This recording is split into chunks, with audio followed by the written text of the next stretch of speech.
Hey everyone, this is Michael again, and welcome to my review of tonight's edition of Smackdown. And I thought tonight's Smackdown was okay. Wasn't great though, but it was just an okay show. It was from Toronto tonight, just like Raw was last night. But the show opened with John Cena coming out, talking about his match last week with Shinsuke Nakamura. He goes on to say that Nakamura ain't afraid of anything, to back down from a match. And Baron Corbin ends up coming out saying that he's sick of hearing people talk about the handshake between Nakamura and Cena last week after their match. Cena ends up calling Corbin a hot mess dumpster fire, and that Cena will put Corbin through a table. And they showed a clip from what happened when SmackDown was off the air, where after Cena and Nakamura's match, Corbin ended up coming out and taking out Nakamura. Cena made the save. So that's pretty much what they showed us, pretty much what happened after last week's SmackDown went off the air. Then Corbin says that Cena could take his respect and shove it, and all Corbin needs and is looking at is winning the WWE title. And he goes on to say that Cena ain't worth his time. Daniel Bryan ends up coming out. The crowd was cheering for him, doing the yes chant. Which Daniel then thanks the crowd, saying that it's great for him to be in Toronto. And he makes a match for SummerSlam, and he says that at SummerSlam it's going to be Baron Corbin taking on Cena. But it was a pretty good opening segment with Cena and Corbin. And the first match was the Usos versus Ty Dillinger and Sami Zayn. This was an okay match. It was a little bit entertaining from Ty Dillinger, Sami Zayn, and also the Usos. But the Usos got the win with Jimmy Uso applying the Tequila Sunrise submission move on Ty Dillinger. But it was a okay match. Wasn't great. Then you had, after the match, the Usos get on the mic, and they're saying, where's the New Day? And they say that at SummerSlam, they will be, once again, the SmackDown Tag Team Champions. And the New Day ends up returning, and both Kofi Kingston and Xavier Woods attack the Usos from behind. They have, chairs there. They were just taking out the Usos. They brought chairs in, and they were going to use them, and then to take out the Usos, but the Usos retaliated out of the ring. So it's pretty awesome to see New Day back.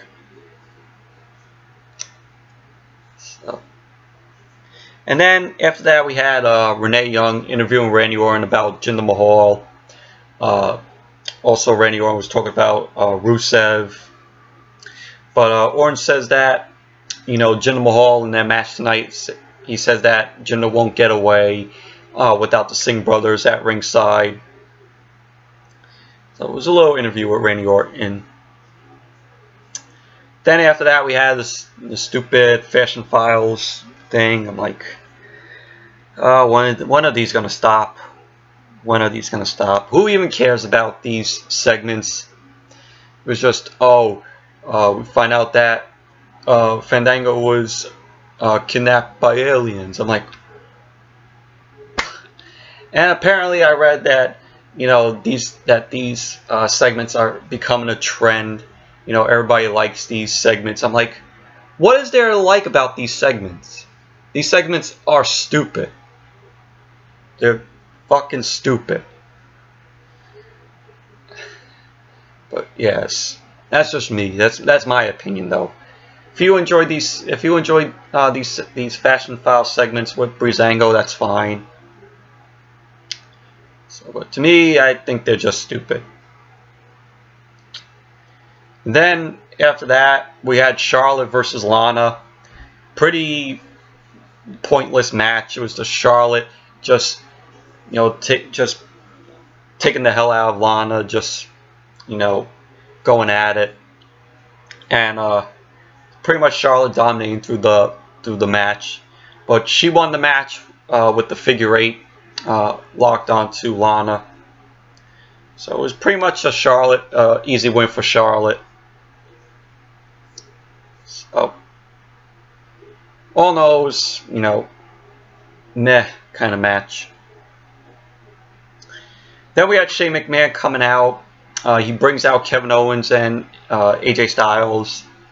Owens says that he's not worried about Shane possibly screwing him over at SummerSlam because Shane is going to be the referee for Owens and Styles' match for the United States title at SummerSlam. Styles says that if Shane screws him, he will have more repercussions, just like you know, he did at WrestleMania. And you know, they start showing clips of you know, it showed the clip when Styles attacked Shane before their WrestleMania match. That happened back in March, and they showed a clip of when Shane screwed Austin at Survivor Series '98, and pretty much they showed all that.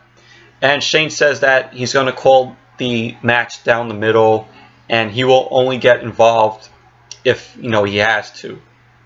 And Styles says, you know, he doesn't want to wait till SummerSlam to have this match, this rematch for the United States title. And you know, Styles was like, let's do this, let's have this match right now and right here. And then Owens says that he'd rather win the U.S. title again in the U.S. So it was kind of a slap in the face to the Toronto crowd. Then we see Owen punch Styles, and Styles accidentally gives a Pele kick to Shane. So, but all in all, it was a pretty good, interesting segment. Really liked it. Sorry about that, but I was saying really enjoyed the segment between Shane and Owens and Styles. It was a pretty good segment. Then after that, we had Lana and Tamina in the locker room.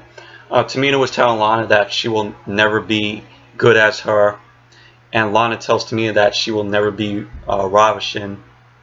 So it's a little locker room segment with them. Then the next match was Carmella versus Naomi. It was okay women's match. Back and forth between both of them. Carmella was taking control in the match against Naomi, and Naomi ended up coming back later on. But then the match ended with, of course, James Ellsworth coming back.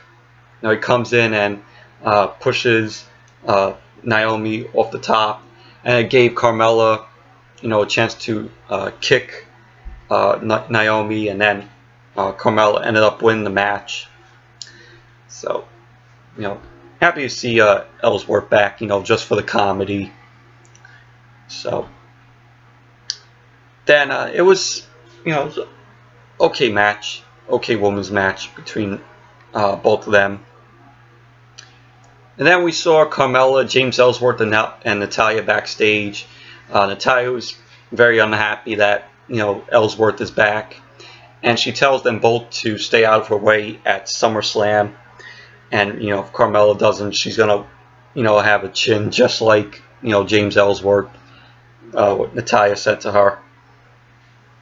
So, little backstage segment with them. And then after that, we had Renee Young interviewing Shinsuke Nakamura. Nakamura goes on to talk about his match with Cena last week, saying that Cena, Cena was good in the match. He talks about Cena saying that he beat him, that he beat Cena, and he says that it's his destiny at SummerSlam to be WWE champion, and that when he becomes WWE champion, the Nakamura dynasty begins. It was a pretty cool interview with Nakamura. I really liked it. Then we had the main event, which once again we see these two going at it. Randy Orton versus Jinder Mahal. Of course, the Singh brothers were not at ringside, but it was a pretty good match. It was just a beat down on Jinder. Orton was giving Jinder a beat down. Getting his revenge after the Punjabi prison match that they had at Battleground.